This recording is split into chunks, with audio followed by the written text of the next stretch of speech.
సరే. అంటే ఇప్పుడు సోషల్ మీడియా వచ్చిన తర్వాత ట్రెండ్స్ మారిపోయాయి. ఎవరైతే వ్యూవర్స్ ఉన్నారో, ఈ స్పెక్టేటర్స్ ఉన్నారో వీళ్ళందరూ అంచనాలు పెరిగిపోతున్నాయి. అవును. అంటే ప్రతి దాన్ని కూడా హై స్కేల్‌లోనే వాళ్ళు ఎక్స్‌పెక్ట్ చేస్తున్నారు. కరెక్ట్. మరి ఆ అంచనాలకి ఇది అందుకుంటదా సినిమా?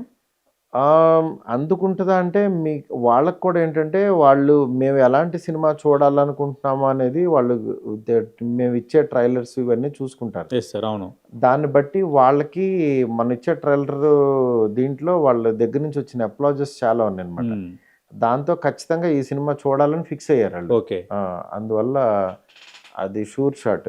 రైట్. సార్ ఈ సినిమాలో ఈ భావోద్వేగాల అంశం ఎట్లా ఉండబోతుంది సార్? ఎందుకంటే 'నానమ్మ కోసం' అని ఈరోజు చూసాను నేను. అసలు అంటే ఏంటి ఆ సెంటిమెంట్స్, ఆ యాంగిల్స్? ఎమోషన్స్ అంటే ప్రతి మనిషికి చాలా అవసరం. అవును. ఈ సినిమాలో గొప్పగా చెప్పిందేంటంటే, నీ ఎమోషనల్ బ్యాలెన్సింగ్‌గా ఉంటే హ్మ్. నువ్వు ఏదన్నా సాధించగలవనేది. ఓకే.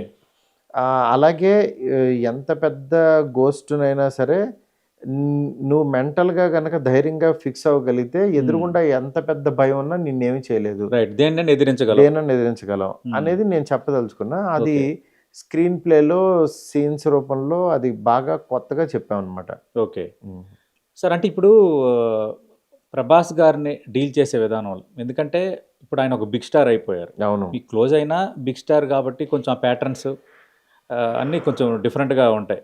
కొంచెం ఖచ్చితంగా. టఫ్ అనిపించిందా? ఎట్లా కాదు సార్ డీల్ చేసారు? టఫ్ ఏం లేదండి. యాక్చువల్‌గా ఆయన ఫస్ట్ మనం వెళ్తే చిన్న, పెద్ద అని కాకుండా ఆయన కంఫర్ట్ ఇస్తారు. హ్మ్. లైక్ ఆహ్, యూ. ఆ! నేను అది ఫీల్ అవుతున్నా సార్. భలేవాళ్ళు. కంఫర్ట్ ఇస్తారు. కంఫర్ట్ ఇచ్చినప్పుడు మనకేమవుతదంటే, మనం ఏదన్నా సరే ఫ్రీగా మాట్లాడగలుగుతాం. ఆయన రైట్ సార్. చెప్పమంటారు. మీ హ్మ్. ఒపీనియన్ చెప్పండి హ్మ్. అని చెప్పంటారు. అప్పుడు డెఫినిట్‌గా మనం చెప్పే విధానం అన్నీ కొంచెం ఫ్రీ అవుతాం. ఓకే. అందుకని నాకు ఆయన దగ్గర ఆ కంఫర్ట్ ఉంది కాబట్టి ఈ సినిమా తీయగలిగాను ఓకే. ఈజీగా. అంటే 'మారుతి' గారు మీరు మంచి హిట్స్ ఇచ్చారు. కానీ బిగ్ ప్రాజెక్ట్స్ ఏమి చేయలేదు. అంటే ఈ స్కేల్‌లో. అవును. కానీ ఎట్లా ఒప్పించగలిగారు సార్ 'ప్రభాస్' గారిని? ఎలా కనెక్ట్ అయింది? ఈ సినిమాకి అసలు అంటే చెప్పే మూలం సీన్స్ ఎక్కడ? ఇవన్నీ కూడా ఆయనకి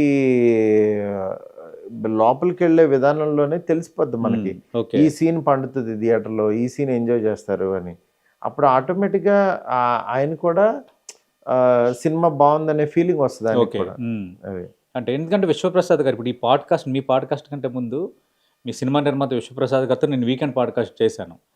నేను అడిగా, "ఎట్లా సార్ ఈ ప్రాజెక్ట్ ఎట్లా కుదిరిందంటే?" "కాదండి ఆల్రెడీ 'మారుతి' గారు, 'ప్రభాస్' గారు ప్రాజెక్ట్ అంటే వాళ్ళిద్దరు ఫిక్స్ అయిన తర్వాత నేను యాడ్ అయ్యాను గానీ, నేను 'ప్రభాస్' గారితో మాట్లాడి తర్వాత 'మారుతి' గారిని ఎంచుకోవటం కాదని" అన్నారు. అవును. అది ఎట్లా జరిగింది సార్? అది ఫస్ట్ అదేనండి 'ప్రభాస్' గారు పిలిచిన తర్వాత హ్మ్. ఆయన సరదాగా ఒక చిన్న సినిమా చేద్దాము, ఫన్ సినిమా చేద్దామని అనుకున్నారు. దాని తర్వాత నేను రాసిన తర్వాత కథ గ్రోత్‌ని బట్టి ఓకే. లేదు ఇది పెద్ద సినిమా, ఇది చిన్న సినిమా కాదని అలా ఫిక్స్ అయ్యి, హ్మ్. మా క్రియేటివ్ జర్నీ జరుగుతున్నప్పుడు యాక్చువల్‌గా విశ్వ గారు లేదు నేను చేస్తాను ఈ సినిమా అని చెప్పి ఆయన ఇన్వాల్వ్ అవ్వటం. ఓకే. ఇది తెలియకుండా స్కేలు పెరగటం. హ్మ్. దీనికి విశ్వ గారి సైడ్ నుంచి నాకు చాలా హెల్ప్ అవ్వటం. ఓకే. ఇవన్నీ జరిగినాయన్నమాట. ఎందుకంటే ఆయన సీజీలు అవన్నీ చేశారు కాబట్టి. 'మారుతి' గారు మనం ఇందాక మాట్లాడుకుంటున్నాం. అంటే ఎలా కనెక్ట్ అయింది ఈ సబ్జెక్ట్ మీ ఇద్దరికి మధ్య అని? అదేనండి. ఆయన యాక్చువల్‌గా ఒక చిన్న సినిమా ఏదో చేద్దామని అనుకున్నాము. హ్మ్. అంటే ఫన్ సినిమా చేద్దామని అనుకున్నారాయన. కానీ తర్వాత తర్వాత నేను రాసే కథను బట్టి, వచ్చిన స్కేల్‌ని బట్టి ఆయన లేదు ఈ సినిమా చాలా మంచి సినిమా అవుతదని ఆయనకి కాన్ఫిడెన్స్ పెరగటం. హ్మ్. దాని తర్వాత విశ్వ గారు ఎంటర్ అవ్వటం. విశ్వ గారు ఎంటర్ అయిన తర్వాత ఆయనకొక సీజీ కంపెనీ ఉండటం. ఇవన్నీ నాకు చాలా హెల్ప్ అయినాయి. ఈ కథ స్పాను నెక్స్ట్ లెవెల్‌కి తీసుకెళ్ళడం కోసం. ఓకే. దాంతో ఇది ఈ ఈ లెవెల్‌కి ఇట్లా వచ్చిందనమాట. ఓకే.